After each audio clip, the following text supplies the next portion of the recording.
Bonjour, c'est Cryptoly, j'espère que vous allez bien. En ce 19 mars 2024, on va commencer tout de suite les nouvelles par une année de réglementation. C'est exactement ce qui nous attend. En 2024, c'est plusieurs fois que je vous annonce ça.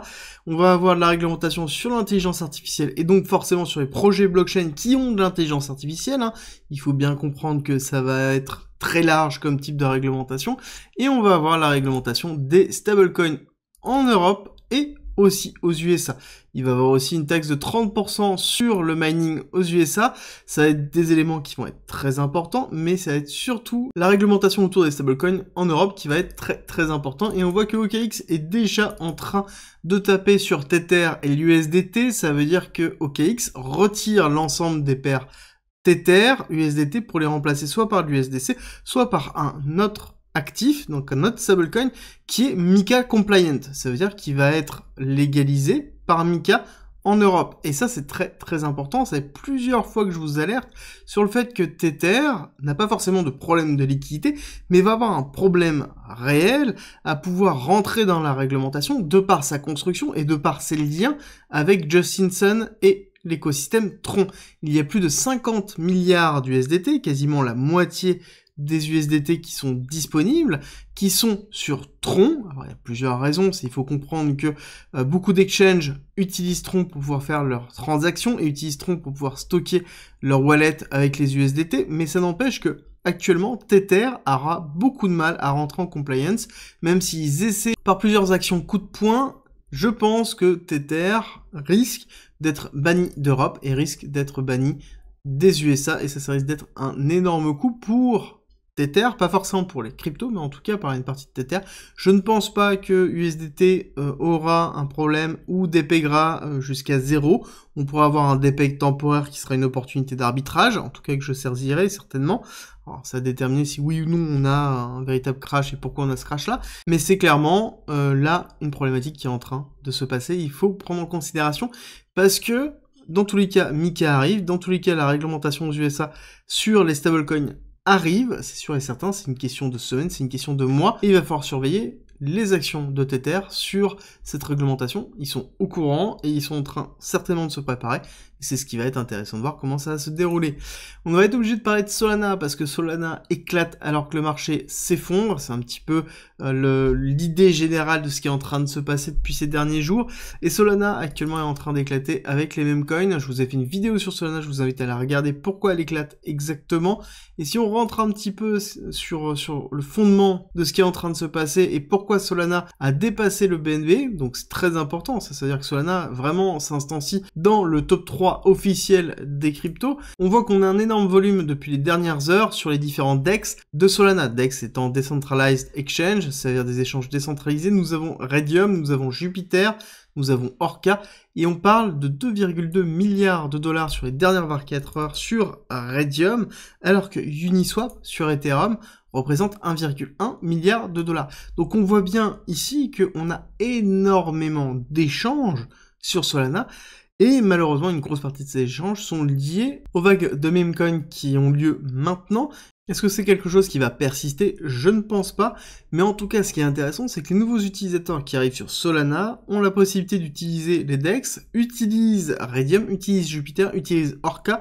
Ça veut dire que on commence à accepter un autre écosystème autre que Ethereum, autre que la BNB Chain, et c'est ce qui est très important, et ça montre que, justement, Solana arrive à s'insensir dans ce top 4 et reste dans ce top 4 malgré tout ce qui s'est passé en 2022 et 2023 autour de la blockchain Solana. On va continuer sur Ethereum et les ETF Ethereum. En l'occurrence, on parle de 45 milliards de dollars qui devraient inflow si jamais on avait les ETF spot Ethereum qui étaient validés en mai. En tout cas, c'est ce que nous présente Standard Chartered Bank. Donc, à voir si oui ou non ce sera 45 milliards. Mais ce qui est sûr, c'est qu'on aura une injection de liquidité qui sera conséquente au niveau des ETF spot Ethereum, mais aussi une partie de liquidité sortante. On n'oublie pas que nous avons nos amis Grayscale Capital qui ont aussi un trust autour des ETF, enfin autour d'Ethereum, et donc lorsqu'on passera en ETF, parce que c'est sûr il y aura la transition, à ce moment-là on aura une sortie d'Ethereum qui sera relativement conséquente, donc il y aura une phase de rééquilibrage qui se fera, il faudra juste faire attention à ce moment-là. La grosse nouvelle d'hier pour moi, et même on pourrait dire de la semaine, voire même de ce début de mois, c'est la conférence Nvidia qui a donné un ton juste impressionnant sur ce qui est en train de se passer. En l'occurrence, on a le CEO de Nvidia a dévoilé une nouvelle puce de Blackwell qui est juste énorme en termes de performance. On parle d'un passage de 4000 teraflops à 20 000 teraflops, c'est juste énorme en termes de volumétrie de puissance de calcul. C'est une puce qui est spécialisée pour l'intelligence artificielle. Lors de cette convention autour de Nvidia, ce qui est ressorti énormément, c'est que clairement l'intelligence artificielle va prendre de plus en plus de parts de marché, ça va vraiment transformer le marché du travail. Je pense qu'on est vraiment dans cette idée de transformation aussi de l'économie générale autour de l'intelligence artificielle, et ça va se voir sur le Nasdaq, ça va se voir sur les SP500, ça va se voir sur la tech en général. On va justement sortir un petit peu de cette idée-là pour arriver dans la vue semaine, mais avant, si vous aimez mon contenu et que vous voulez me soutenir, c'est très simple, likez, partagez cette vidéo, abonnez-vous si c'est pas déjà fait, parce que c'est avec plaisir que je suis avec vous tous les jours pour partager mes connaissances, pour partager mon analyse du marché, et on revient sur cette notion d'intelligence artificielle. Pour moi, ça va être vraiment la transformation de ce que l'on connaît au niveau de l'économie générale, et c'est une des raisons pour lesquelles on n'est peut-être pas en récession actuellement, en tout cas aux USA, et qu'on ne le saura peut-être jamais, même si on a une petite annonce de récession, même si on a un petit dip, diront-on, sur l'économie américaine, on ne rentrera pas dans une hyper-récession, parce que justement on a l'intelligence artificielle, parce que justement on a un narratif qui est en train de se construire autour de ça, et parce que je pense qu'on va avoir vraiment une bulle structurelle qui va se mettre en place. On voit bien que là le marché est en train de s'arrêter et de respirer, on ne s'inquiète pas, clairement c'est ça, ça ne change rien. Nous attendons mercredi 20 mars, le discours de Powell et du FOMC sur les taux. On s'attend pas à une baisse des taux, clairement c'est sûr et certain. Par contre, on s'attend à analyser le discours de Jerome Powell sur ces chiffres de l'inflation qui continuent à monter. Est-ce qu'on va avoir, encore une fois, un discours qui va être pro-baisse, pro-pivot, ou est-ce qu'on va avoir un discours qui va être beaucoup plus mitigé sur les difficultés de pouvoir faire descendre l'inflation et comment il va aborder cette notion d'inflation? C'est sûr que les questions qu'il va y avoir par la suite vont être excessivement intéressantes, et c'est là où on va avoir une grosse partie de nos réponses. Et ça se voit aussi sur les S&P 500. Regardez-moi ces bougies, depuis 3 semaines, on voit qu'on n'est pas bien, qu'on est en train d'attendre, qu'on est en train de temporiser, et ce que l'on attend, c'est un signe fort, soit de la validation du pivot dans les mois qui arrivent, soit quelque chose qui va être beaucoup moins fun, dans lequel on dit, bon bah les pivots, c'est pas avant septembre, novembre, voire même l'année prochaine. Bon, à ce moment-là, je pense qu'on aura un retest des 5000 au niveau du S&P 500, et on aura une pression baissière qui se fera sur la macroéconomie, qui se fera aussi donc sur les actifs risqués, et qui est accentuée ici par le dollar, qui pousse, d'accord? Quand on regarde l'indice du dollar US, donc qui est la représentation du dollar par rapport à un panier de devises, bon, bah, on voit qu'on est en train de pousser, on a une première vague, deuxième retracement, troisième, on va aller certainement retester ici cet order block et cette résistance dans les 105,5, avant de potentiellement soit redescendre, soit consolider au-dessus et repousser, d'accord? Mais là, c'est plutôt classique, et c'est normal qu'on aille retester ces parties-là, parce qu'on est dans une phase d'incertitude dans laquelle on se dit que potentiellement, en effet, la mise en place du pivot, ça va pas encore avoir lieu. Et cette phase d'incertitude, je pense qu'on la ressent aussi dans les inflows actuellement dans les ETF BTC, dans lequel on a une baisse drastique des inflows, on voit qu'on est passé à 171 millions de dollars, alors du coup Grayscale Capital a dumpé quand même 160 millions, mais malgré ça on est toujours en positif de 171 millions, ce qui est plutôt positif sur le long terme, mais on voit bien une diminution par rapport à des semaines où on était à 500, 600, 700 millions de dollars qui étaient injectés. On se retrouve dans des petites semaines comme on avait pu connaître justement sur fin février, dans les alentours du 20, 21, 22, 23 février avant d'avoir l'accélération haussière. Et ce qui est intéressant de voir, c'est qu'au niveau du BTC en lui-même, ça correspond à ces accélérations haussières, d'accord? Le BTC, quand on regarde vraiment dans les différentes semaines, quand on regarde l'accélération, les inflows que l'on a eu au niveau de l'accélération sont dans ces périodes-là, sont dans les périodes où on a une injection massive au niveau des différents ETF. Pourquoi les ETF sont en train de se calmer? Parce que déjà, tout simplement, ça dépend des différentes injections que l'on peut retrouver. On rappelle que les ETF ne sont qu'un moyen de récupérer la liquidité des gens et les transférer à travers une exposition sur Bitcoin, mais ce n'est qu'un moyen, ce n'est qu'un produit financier. Derrière, il faut que ce soit les family office, les institutionnels qui investissent sur les ETF. Pour l'instant, on sait très bien que ce n'est pas les retail qui sont en train d'investir sur les ETF, mais bien des institutionnels qui cherchent à avoir une couverture, ou en tout cas une exposition à Bitcoin. Et pourquoi ça diminue actuellement? Parce que c'est le même principe que ce que l'on retrouve au niveau du Nasdaq. On voit que ici et ici, on est dans une phase de stabilisation. Parce qu'on est dans une phase d'incertitude dans laquelle on diminue l'exposition que l'on peut retrouver sur différents actifs, on diminue la voilure que l'on pourrait avoir en termes d'investissement, parce que tout simplement, on attend un ensemble de nouvelles pour voir la direction du marché, toujours attendre la direction du marché, et c'est la façon de gérer des family office, c'est la façon de gérer des institutionnels, c'est la façon de gérer des hedge funds, d'accord? C'est quelque chose qui est propre à la finance traditionnelle, que l'on retrouve ici, de façon très standard, dans les ETF Bitcoin. Clairement, Bitcoin est en train de retracer, ça je vous le cache pas, on l'a vu depuis longtemps, je vous ai annoncé 63 500 comme zone, ce qui est plutôt marquant dans le sens où on a bien fait cette bougie de prise de liquidité au niveau de l'ATH, on a bien marqué un plus haut, on a eu des communications parce qu'on a dépassé 70 000. Ce qui est intéressant, c'est qu'on n'a toujours pas eu de petits articles nous disant ça y est, à peine dépassé plus haut, le Bitcoin s'écroule. Je pense qu'on n'en est pas trop loin et ça devrait pas tarder. On est dans une zone de retracement 382 du mouvement total de 50 000 à 74 500. Donc là, on est plutôt dans une forme de deuxième arrêt plutôt classique. Moi, ce qui m'intéresse, c'est aller retester les 0,5, hein, toujours zone très importante des 0,5 points, une zone de rechargement, ce qui est en même temps cohérent par rapport à l'extension de Fibonacci du premier mouvement baissier.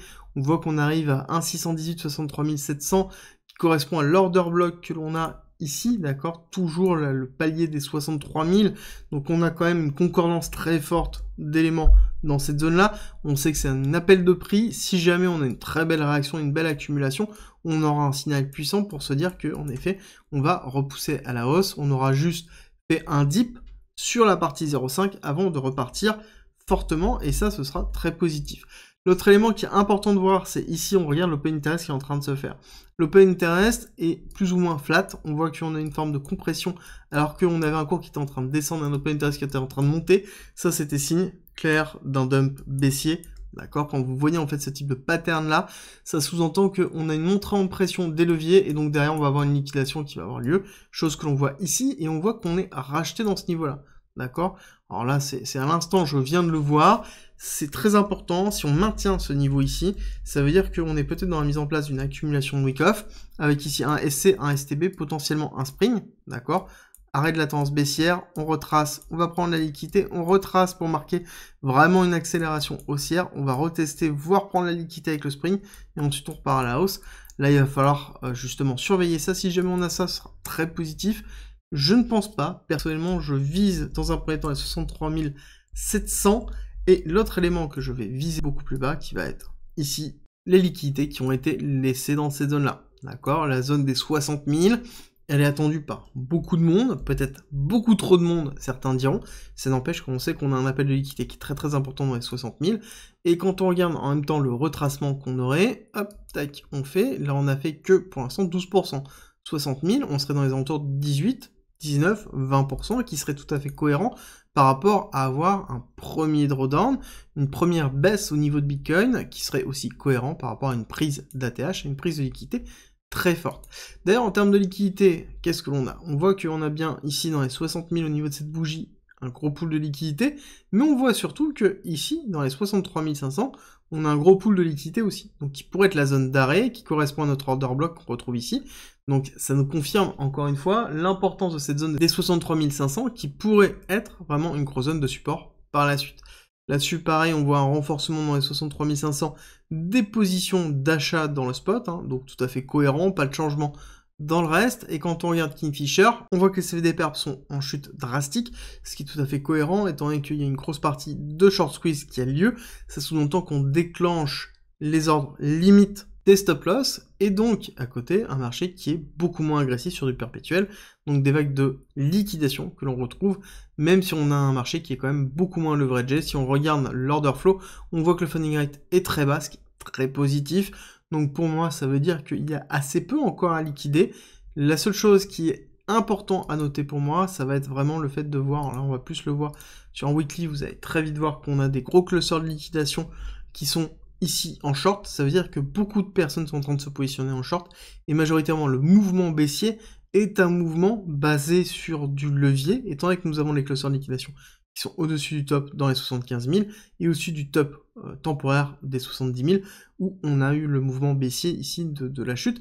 Donc ça veut dire qu'on a bien en fait un mouvement qui est drivé principalement par des clusters de liquidation, mais surtout des positions à levier en short. Donc tant que cette partie-là n'a pas terminé, n'aura pas pris ses profits, on ne repartira pas à la hausse. Pensez bien que si les personnes sont en short, tout simplement, ça veut dire qu'on a des positions de rachat qui sont en attente. Pour pouvoir clôturer un short, je suis obligé de racheter ma position, et donc derrière, des achats qui peuvent être relativement forts, surtout si on a un retour ici de l'exposition de BlackRock et des différentes ETF, et ça on aura un retour, de toute façon de tous les cas, en fonction de ce que Powell va nous dire, de ce qui va se passer mercredi.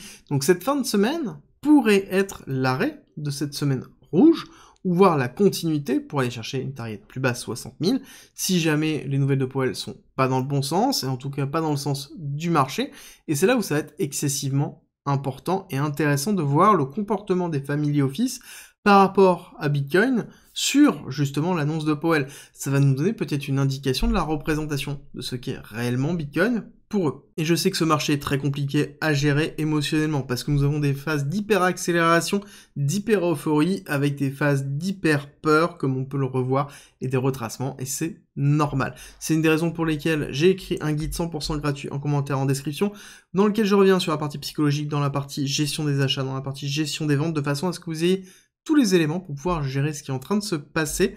C'est 100% gratuit, en commentaire et en description, et nous on se retrouve très vite pour une nouvelle vidéo.